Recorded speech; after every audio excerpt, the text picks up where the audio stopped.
Kita ka na ba ng kabayo? Sa picture. Yan. Tapos, Picture. yan. Sa lahat ng nakakita ng kabayo, Sa picture pa. sa picture. Ako kami po ay nakasakay na ng kabayo at ang hirap pong sumakay sa kabayo. Lalo kapag di ka sanay.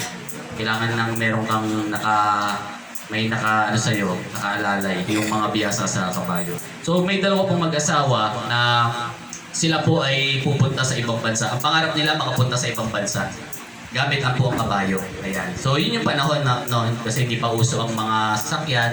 So kabayo pa lang yung kanilang transportation po. So yun yung pangarap nila.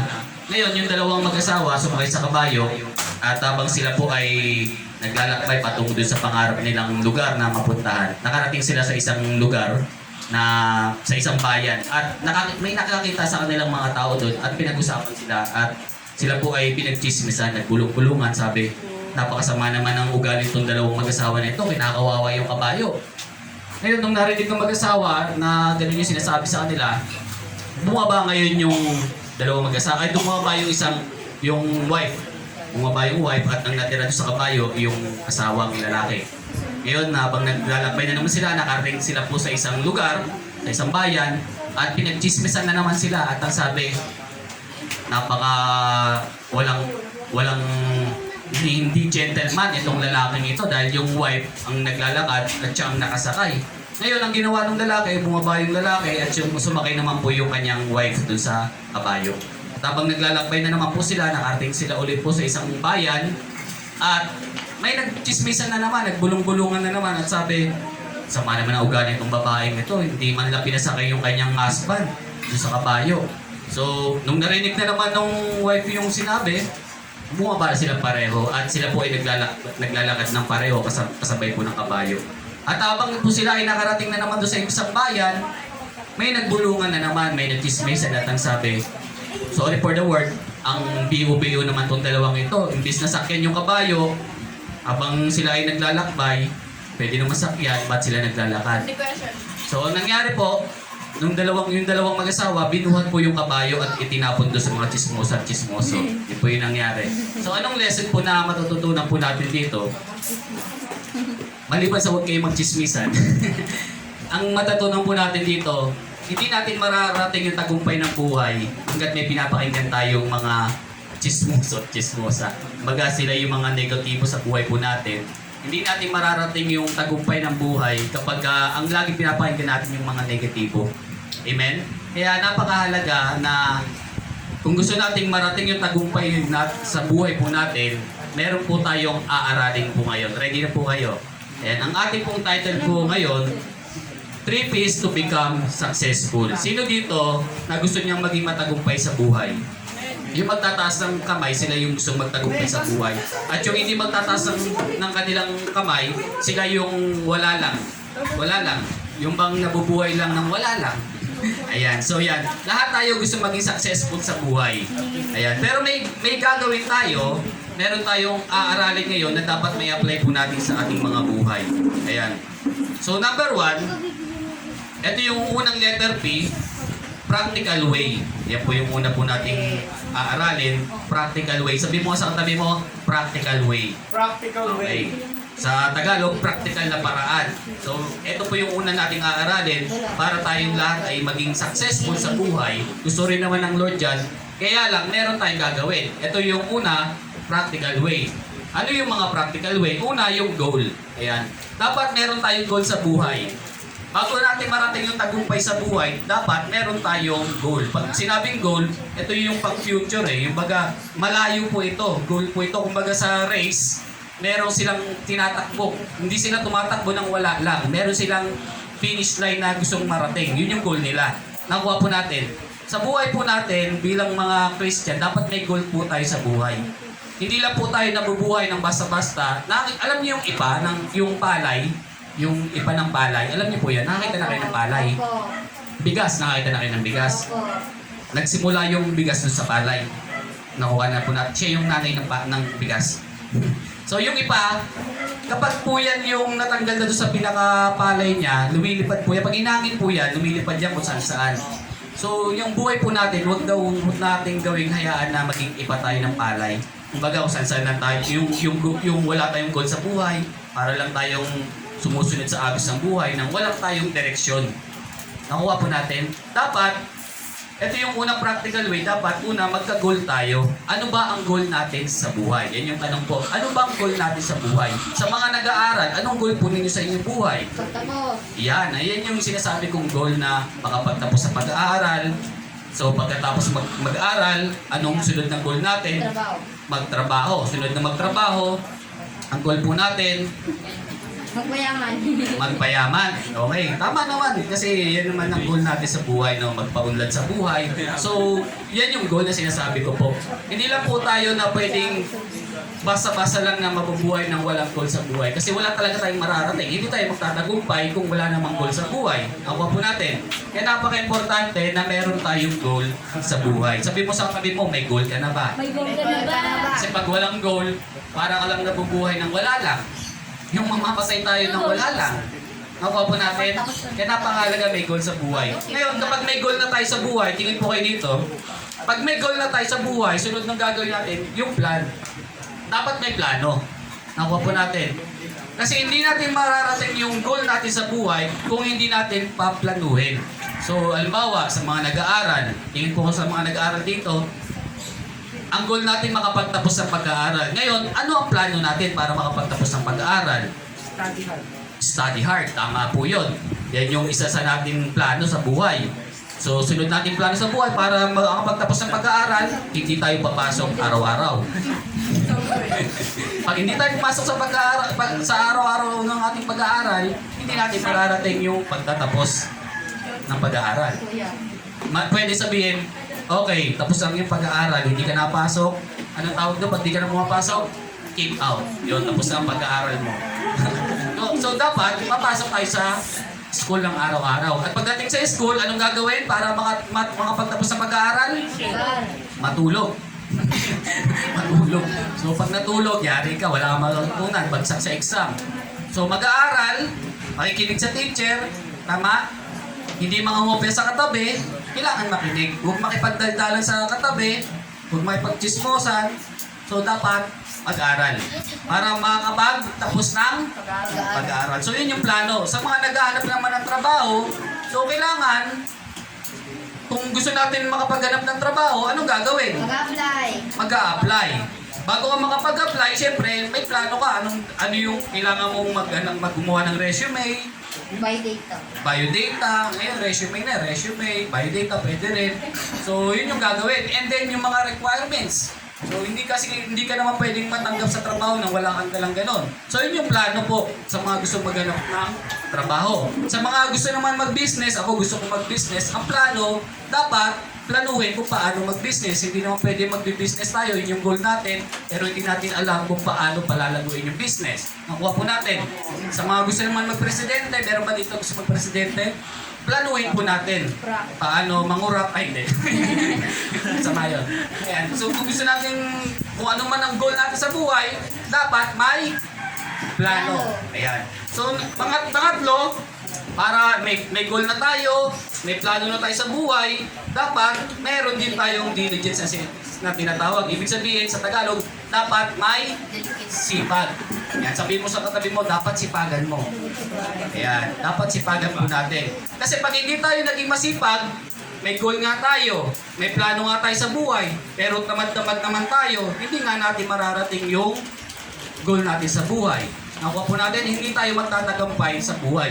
Yan yung mga practical na sinasabi ko po na dapat gawin po natin ito sa ating mga buhay. Nandiyan pa po kayo?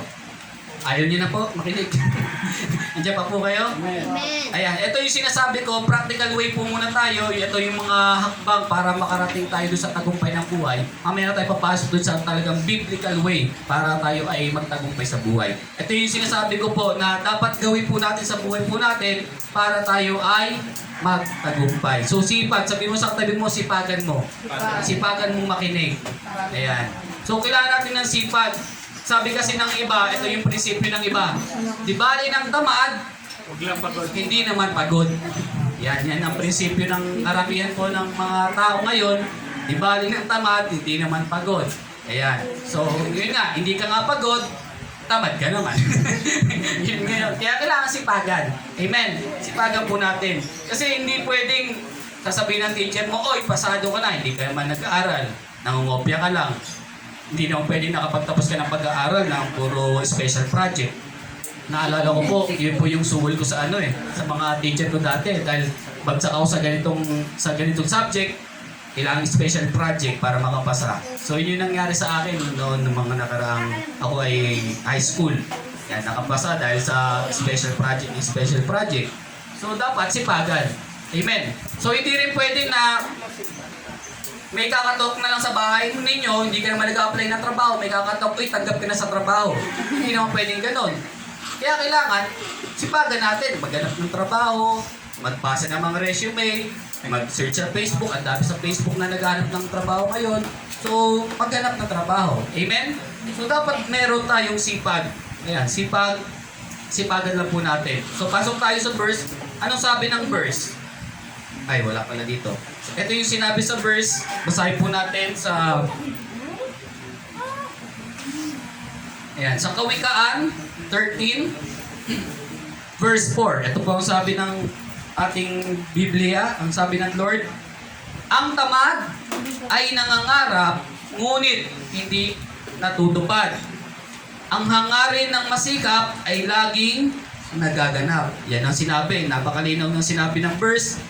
Ang tamad daw po, kahit mangarap, hindi matutupad. Nakuha po natin, sinabi ng Panginoon yan, ang linaw na sinabi ng Lord, na kahit mangarap daw tayo, may goal na tayo sa buhay, may plano na tayo sa buhay, pero tayo ay tamad, hindi natin matutupad yung pangarap natin sa buhay.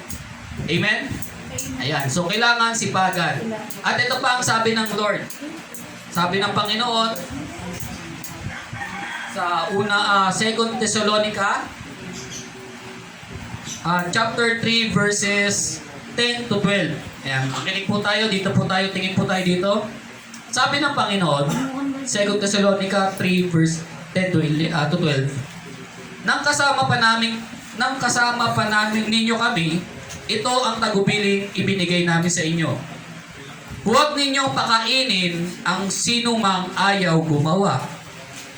Binanggit namin ito sapagkat nabalitaan namin may ilan sa inyo na ayaw magtrabaho at walang inaatupag kundi manghimasok sa buhay ng may buhay. So, nung panahon pala, may mga chismosa na rin po pala dito na yung inaatupag po nila, yung buhay ng may buhay. Sabi ng Panginoon dito na huwag daw po tayong maging tamad. Ayan yung sinasabi ng Lord. Verse 12, sa pangalan ng Panginoong Jesucristo, mahigpit naming ipinagtatagubilin sa mga taong ito na sila'y maghanap buhay at mamuhay ng maayos. So sabi ng Panginoon sa kanyang salita, ang tagubilin pala sa atin ng Lord, maghanap buhay. Ayan.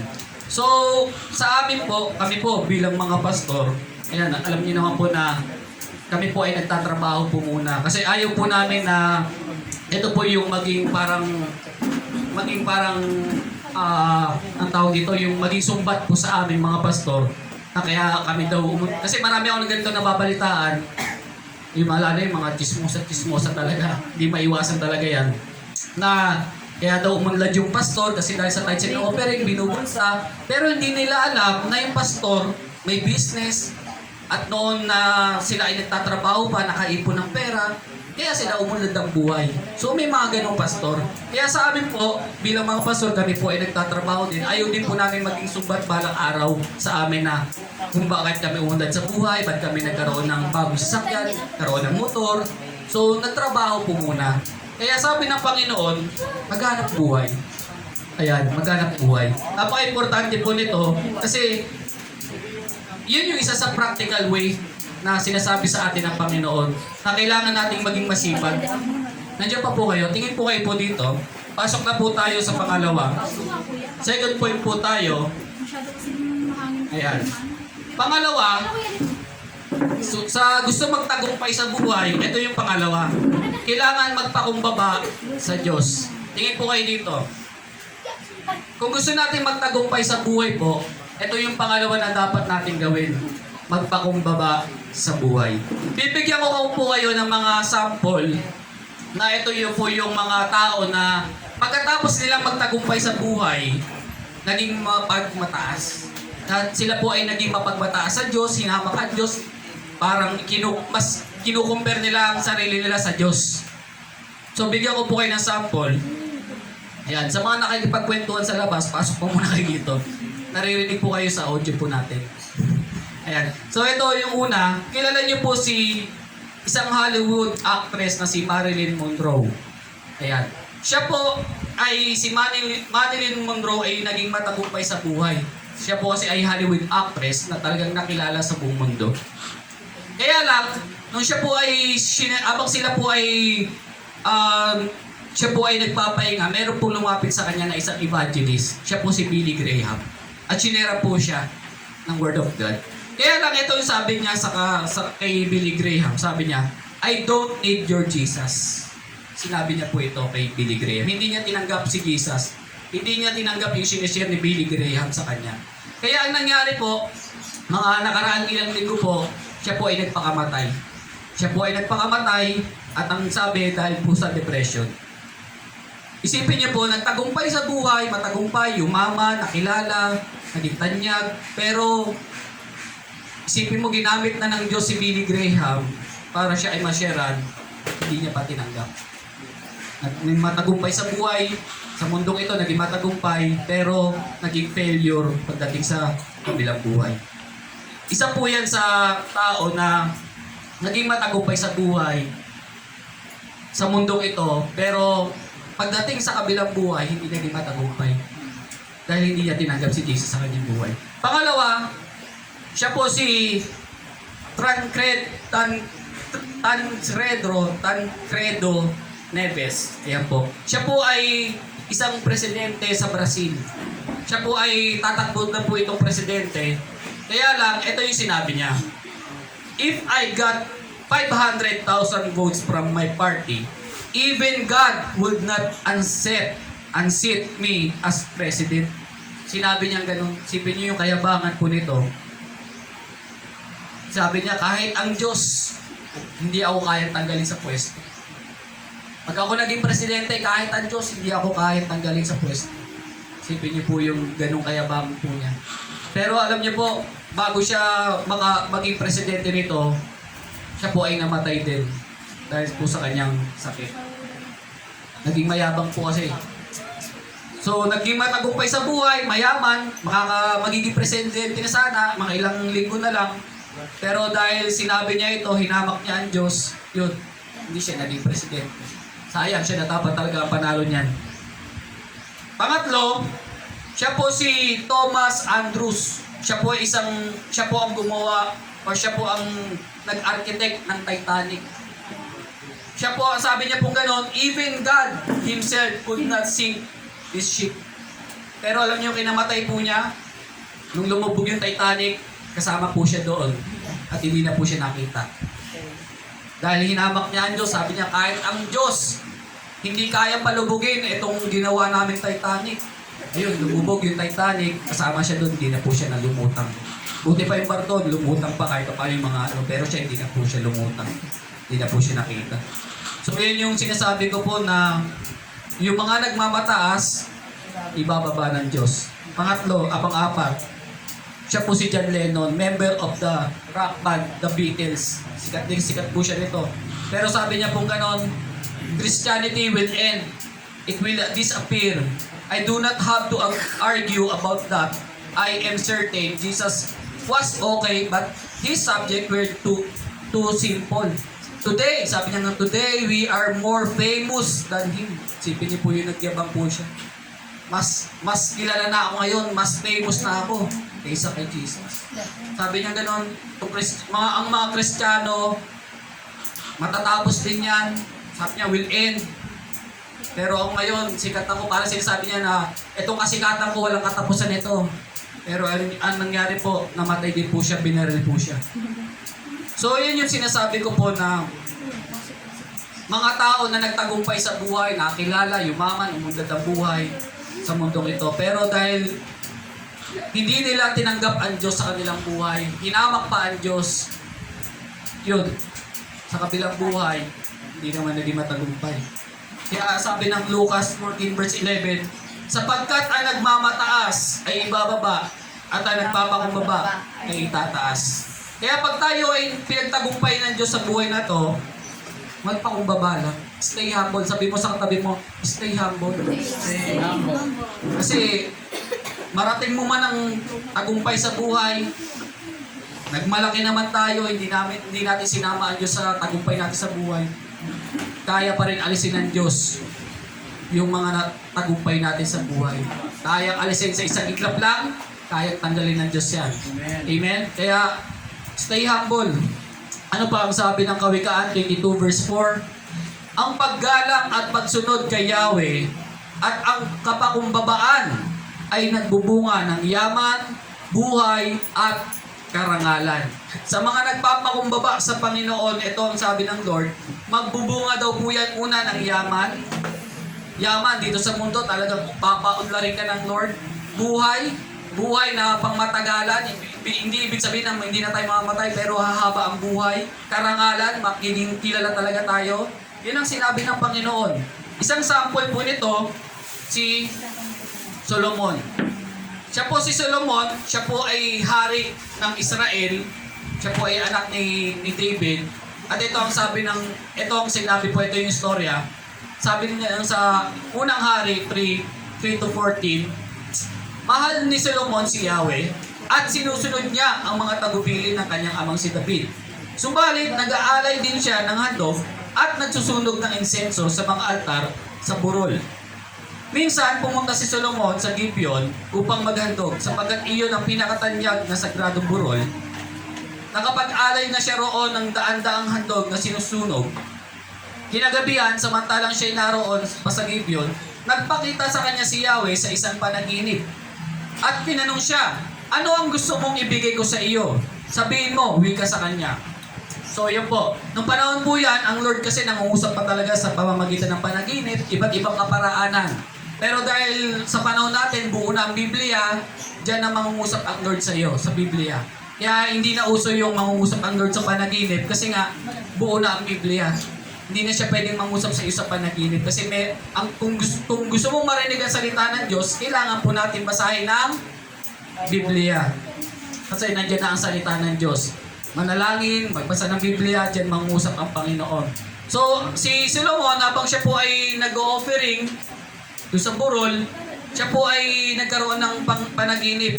At sinabi sa kanya ng Diyos, ano ang gusto mong ibigay ko sa iyo? Sabihin mo, wika sa kanya. Taktawan po natin, verse 9 na po tayo. Bigyan po ninyo ako ng karunungan, kailangan ko sa pamamahala, at kakayahang kumilala ng mabuti sa masama. Sapagkat sino ba ang may kakayahang magharay sa napakalaking bayang ito? So yun po yung hiningi niya sa Diyos, na bigyan mo ako Lord ng wisdom and knowledge and understanding. Para sa gayon, kasi siya po ay magiging hari na po nito, so siya po ay mamamahala sa napakalaking bayan ng Israel at napakadaming tao po nito. Kaya sabi niya, Lord, bigyan niyo ako ng wisdom, knowledge, and understanding. Sa gayon, kapamahalaan ko ng maayos yung bayan. So itong nangyari, sabi ng verse 10, dahil ito ang hinihiling ni Solomon, nalugod sa kanya si Yahweh. At sinabi sa kanya, dahil hindi ka humiling para sa iyong sarili ng mahabang buhay, o kayamanan, o kamatayan ng iyong mga kaaway, kundi ang hiniling mo'y karunungan, tumilala sa mabuti sa masama, ibibigay ko sa iyo ang inihiling mo. Bibigyan kita ng karunungan na walang kapantay, maging sa mga nauna sa mga susunod pa sa iyo. Ibibigay ko rin sa iyo ang mga bagay na hindi mo hiningi. Kayamanan, karangalan, hindi mapapantayan ng sino mang hari sa buong buhay mo. At kung mamumuhay ka ayon sa aking kalooban, kung susundin mo ang aking mga batas at mga utos, tulad ng ginawa ng iyong amang si David, pagkakalooban pa kita ng buhay, ng kita ng mahabang buhay. So yun po yung sinabi ng Panginoon. Isipin niyo po yung pagpapakumbaba ni Solomon sa Diyos. Imbis na ang hihingiin niya. Pag tayo kaya tinanong ng Diyos, ano ang gusto mo ibigay ko sa iyo? Ano kaya ang hihingiin po natin? Kung hindi pa natin ito nababasa, yung sinabi ni Solomon, yung hiningi niya, ano kaya ang hihingiin natin sa Diyos? Pag sinabi ng Lord, ng usap ang Lord sa atin, ano ang gusto mong ibigay ko sa iyo? Ano ba ang hinihingi mo, bibigay ko sa iyo? Tingin po natin, yung totoo lang, ano kaya ang hihingi natin? Lord, bigyan niyo ako ng pulang kotse. Lord, bigyan niyo ako ng bahay. Lord, bigyan niyo ako kayamanan. Yan pa ng anak. Bigyan ng maraming 1,000 anak. Bigyan ng lupa't bahay. So yung hihingi natin sa totoo, pag practical lang, tama? Pag naging practical tayo, yun yung hihingi natin sa Diyos, tama? Nandiyan ba kayo? So yun yung hihingi natin sa Diyos. Pero ito ang maganda, no? Grabe yung pagpapakumbaba ni Solomon. Hindi niya hiningi yung katanyagan, hindi niya hiningi yung kayamanan. Kahit yung kanyang mga kaaway, hindi niya sinabi na kamatayin ng kaaway ko. Hindi niya sinabi. Sabi niya, Lord, bigyan niyo ako ng wisdom, knowledge, and understanding. Ang maganda pa doon, nung binigay ng Diyos sa kanya yon, yung mga bagay na hindi niya hinihingi, ibinigay pa. Kayamanan, karangalan, katanyagan, ibinigay sa ni God kay Solomon. Imagine niyo po yun. Kaya pag nakita ng Panginoon na tayo ay nagpapakumbaba sa Kanya, yung mga bagay natin na hindi natin hinihingi, ibibigay ng Diyos sa atin yun. Amen? Kaya ang pinakamaganda talaga na gagawin po natin, Lord, bigyan niyo ako ng puso na magpapakumbaba, puso na maglilingkod sa inyo. Yan yung pinakamagandang hinihin natin sa Panginoon eh. Amen? Bonus na lang kasi, tulad ng itong mga to, bonus na lang eh. Yung kayamanan, karangalan, bonus na lang yan. Bigyan ka ng Panginoon ng bahay, bonus na lang yan. Bigyan ka ng Lord ng katagumpayan sa buhay, di sa mundo, bonus na lang. Yung mga pagtapos sa pag-aaral, bonus na lang po yan. Kasi hindi talaga yung pinaka-ultimate or yung pinaka-main purpose natin sa buhay. Nakukuha po natin, nandiyan pa po kayo. Kaya ang pinakamaganda sa lahat, pagpapakumbaba sa Panginoon. Kung gusto natin magtagumpay sa buhay. Amen? Nandiyan pa po kayo? Inaantok? Nagugutom na? Ipasok na kayong lechon dyan. Hindi, wala. So, pangatlo, dito na po tayo. Pangatlo, pagtitiwala sa Diyos. Ayan. Kung gusto po natin magtagumpay sa buhay, kailangan natin ng pagtitiwala sa Diyos. Ayan. Sabi po ng Lucas, chapter 5, verse 4. Pagkatapos niyang mangaral, sinabi niya kay Simon, bumalaot kayo at ihulog ang mga lambat upang manghuli. Ayan. Ito po yung istorya. Tingin po kayo dito. Sa mga nasa labas, tingin po kayo dito. Nandito po ang pastor na nagtuturo sa loob. Wala po dito sa labas. Ayan. Ito po, isang senaryo na pagtitiwala ni Simon or ni Peter sa Diyos. Nung habang po sila ay, ang Diyos ay nangangaral ng salita ng Panginoon, ang nangyari po, sila Peter po ay nanguhuli ng isda. Kaya lang wala pong nahuling isda. Pero sinabi ng Panginoon, ihulog ang mga lambat upang manghuli. Sumagot si Simon, or si Peter sa English, Guro, magdamag po kaming napagod, ngunit wala kaming nahuli. Ngunit dahil sa sinabi ninyo, ihuhulog ko ang mga lambat. Imagine niyo po yung pagtitiwala niya sa Panginoon. Kasi kung tayo po nito, kung tayo po ang inutusan ng Panginoon nito, imagine niyo po, si Peter po ay Bachelor of Fishermen. Siya po ay tapos sa pag-aaral ng pagiging mangingisda. Siya po ay seaman. Siya po ay alam niya kung paano ang isda ay lumangoy. Alam niya kung natutulog ba ang isda. Alam niya kung kailan humihina ang isda. Alam niya kung saan merong isda. Alam niya din kung anong oras o araw magkakaroon ng isda, kung saan lulutang ng isda. Alam ni Peter po nito. Kaya, isipin niyo po, inutusan po siya ni Jesus. Si Jesus po ay hindi mangingisda. Si Jesus po ay isang karpentero. Siya po ay bachelor din. Talagang alam niya, pagdating sa pagiging karpentero, alam niya rin yan. Pero hindi po siya mangingisda. Isipin niyo po, si Jesus, inutusan ng isang mangingisda, isang professional na mangingisda, inutusan niya.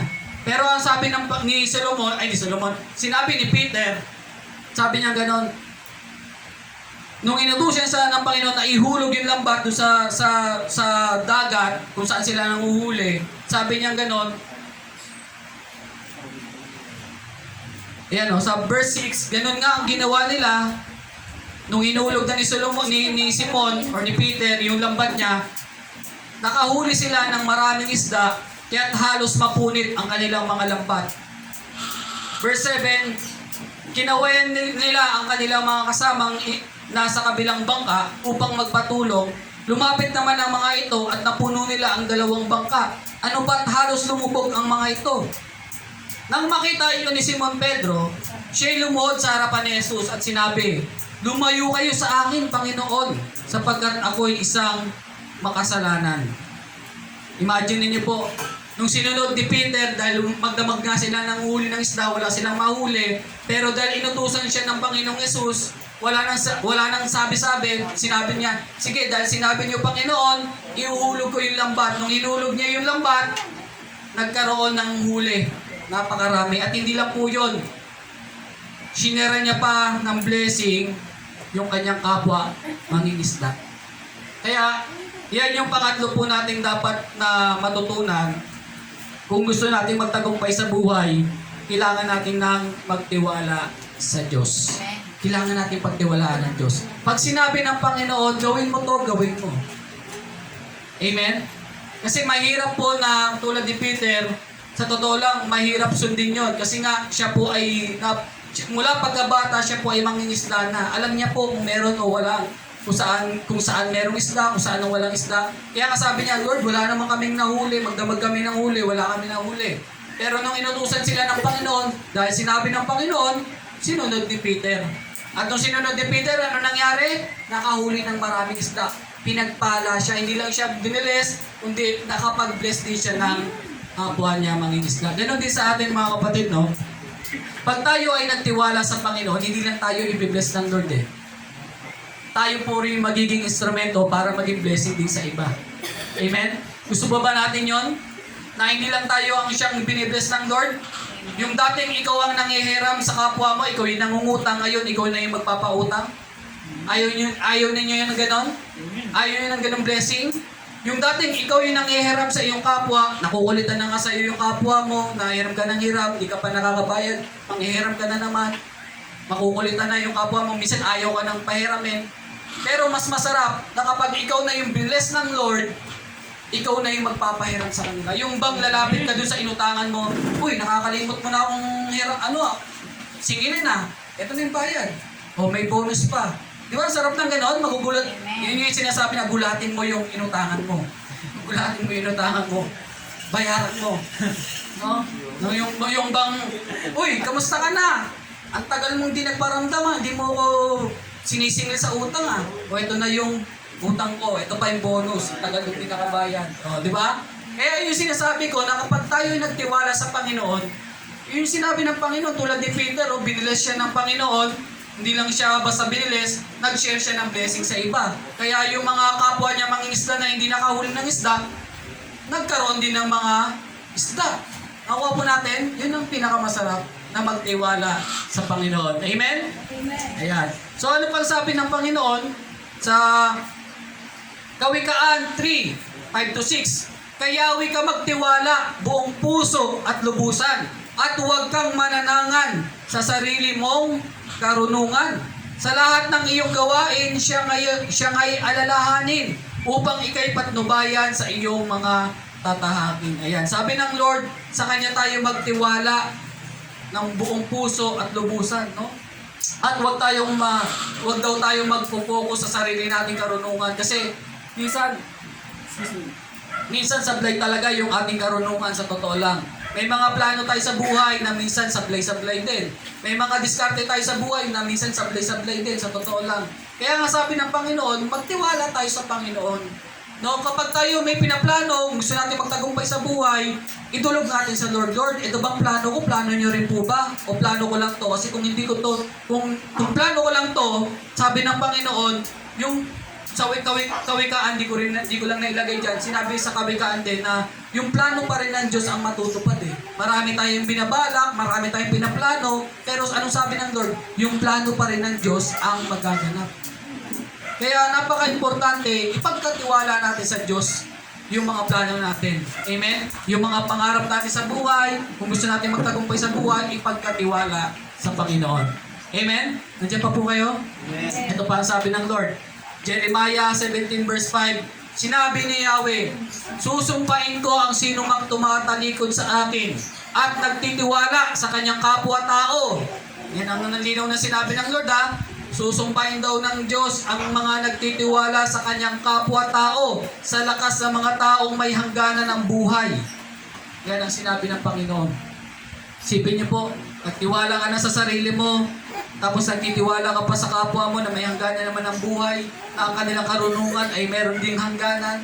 Sabi ng Lord, sumpain ang sino mang nagtitiwala sa kanyang kapwa-tao. Ano ibig sabihin? Na minsan may mas tiwala pa tayo sa kapwa-tao natin kaysa sa Diyos. Mas binibigay pa natin ng buong buo yung tiwala natin sa tao kaysa sa Diyos. Kaya yun yung sinabi ng Panginoon na may hangganan kasi ang buhay at ang karunungan ng tao. Minsan, yung payo ng tao, minsan sablay-sablay din, sa totoo lang. Pero yung pangako, yung pagtitiwala sa Diyos, yung salita ng Diyos, yun yung napakasarap pang hawakan. Kasi pagtatagumpay talaga tayo ng Panginoon. Amen? So dito na po ako magtatapos. Conclusion na po tayo. Matthew chapter 25 verse 21. His Lord said to him, "Well done, good and faithful servant." Yan po yung the biblical definition of successful. The biblical definition of successful. Ito. Kapag tayo ay nakarating sa kaharian ng Diyos, at ito ang sinabi sa atin ng Diyos, "Well done, good and faithful servant." Yan yung sinasabi ko na mas masarap na marinig natin sa Panginoon itong sasabihin ng Panginoon. "Well done, good, faithful servant." Na ibig sabihin, nagtagumpay ka talaga sa buhay. Amen? Ibig sabihin, tingin po kayo, nasa po to. Tingin po kayo dito. Hindi ba siya yung tagumpay sa mundo? Bonus na lang po yun. Ang pinakatagumpay talaga natin, yung makarating tayo sa kaharian ng Diyos. Yung makapasok tayo sa kaharian ng Diyos. At ito yung sasabihin sa atin ng Panginoon, no? "Well done, good and faithful servant." Na ibig sabihin, nagtagumpay ka sa buhay. Amen? Pag ito hindi natin narinig, ibig sabihin hindi tayo nakapasok sa kaharian ng Diyos. Nagtagumpay ka nga sa buhay sa mundong ito, yumaman, umunlad ang buhay, narating mo lahat ng bansa na gusto mong marating, nagkaroon ka ng napakamamahaling kotse, napakamamahaling motor, ang dami mong bahay sa mundong ito, nakapag patayo ka ng napakadaming business, nagtagumpay ka sa mundong ito, pero hindi mo narinig ito. Yung sinabi ng Panginoon, ibig sabihin, hindi tayo nakarating sa kaharian ng Diyos. Nagtagumpay ka sa buhay sa mundong ito, kinalimutan ng Diyos dahil sa tagumpay sa mundong ito, yun, hindi narinig yung sinabi ng Panginoon. "Well done, good, faithful servant." Kaya ito yung pinakadapat natin nasain. Kung gusto natin magtagumpay sa buhay, ito yung pinakamasarap sa tagumpay sa buhay. Marinig ang salita ng Diyos. Amen? Sige po, tayo po. Lahat ay tumayo. Tayo po ay muli. Bago po tayo mag-benediction prayer, tayo po ay magpupuri sa ating Panginoon.